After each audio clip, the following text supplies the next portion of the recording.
Crowd, thank you, Valdosta. Thank you. This is a fantastic gathering. Does this mean you're ready for change in America?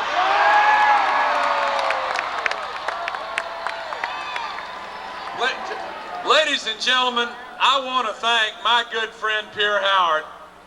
He is a great lieutenant governor, a great leader of this state with a great future. He's a great friend, a great American. We appreciate everything Pierre Howard stands for. Thank you very much. I want to acknowledge Congressman Ben Jones and congressional candidate Sanford Bishop, who's going to be elected to the Congress from Georgia, to Ed Sims, chairman of the Democratic Party. Here's Sanford Bishop.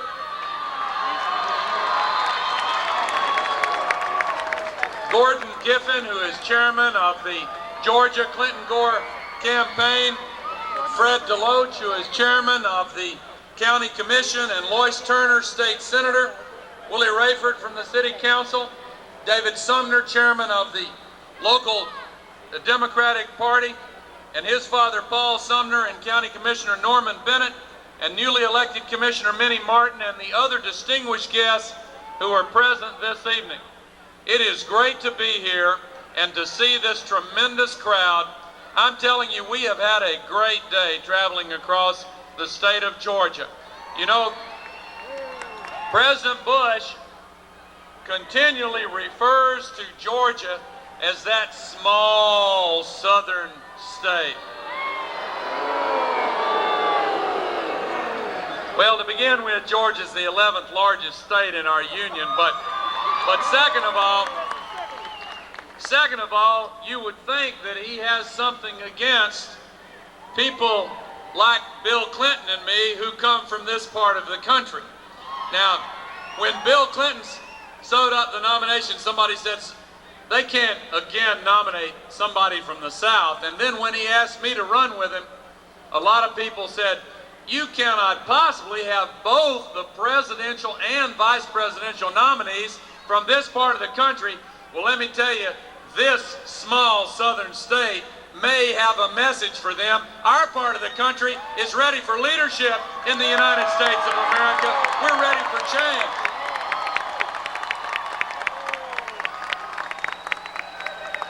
You know, every time I hear the Bush Quail people talking about how they feel just fine about the way everything is going. No more Bush. Is that what they're chanting?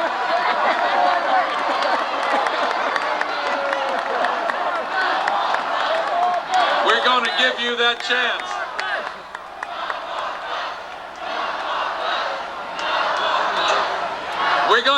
We're going to give you that chance, ladies and gentlemen, because Bush and Quayle have run out of proposals, they've run out of ideas, they've run out of energy, and with your help, they're going to be run out of office on November the 3rd.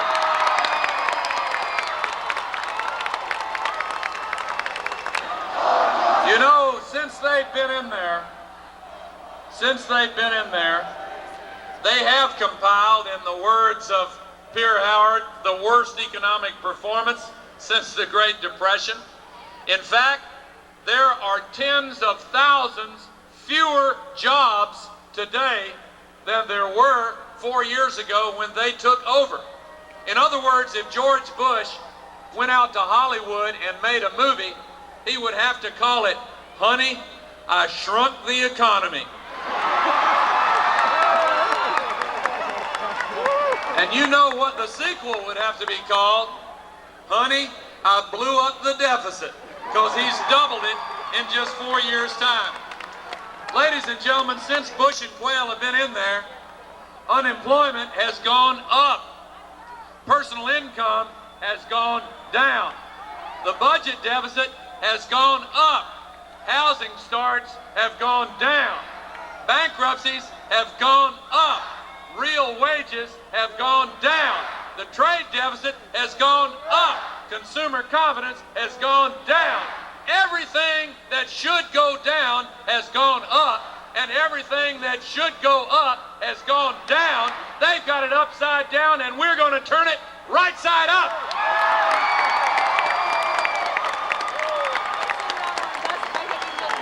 That don't have democracy, a little small group will get control of the power, and they'll hang on. They'll run the country into the ground, and they'll resist with everything they've got, and nobody can get them out of there. Not in this country. In this country, the people are in charge, and when you have a record of performance as absolutely sorry as Bush and Quayle's record has been, the American people are going to clean them out of the White House.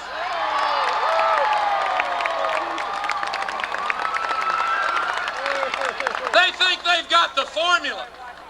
They think that all they have to do is to respond to the wealthy and powerful, the privileged and few, and give them more trickle-down economics, and they think the rest of the country is going to put up with it. Well, they've got another thing coming. We're not going to put up with trickle-down economics.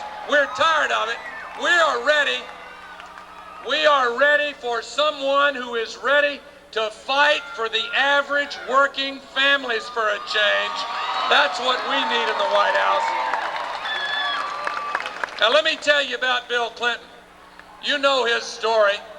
His father was killed in a tragic accident 3 months before he was born.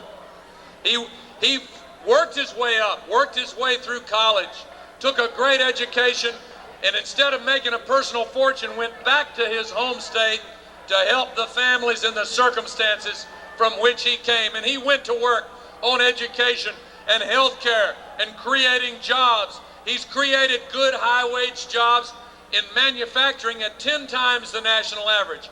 For the last 2 years in a row, his state has been #1 in all 50 in the creation of jobs in the private sector. He has moved 17,000 people from the welfare rolls to the work rolls. He's balanced 11 budgets in a row while keeping his state's tax burden as the second lowest per capita in the entire United States of America. And the other 49 governors, Republicans and Democrats alike, voted him the best and most effective governor in the entire United States of America. That's the kind of leadership we need in the White House. Now, ladies and gentlemen, before I introduce him, I want to introduce to you 2 women who have done more for children and families than the last 2 presidents.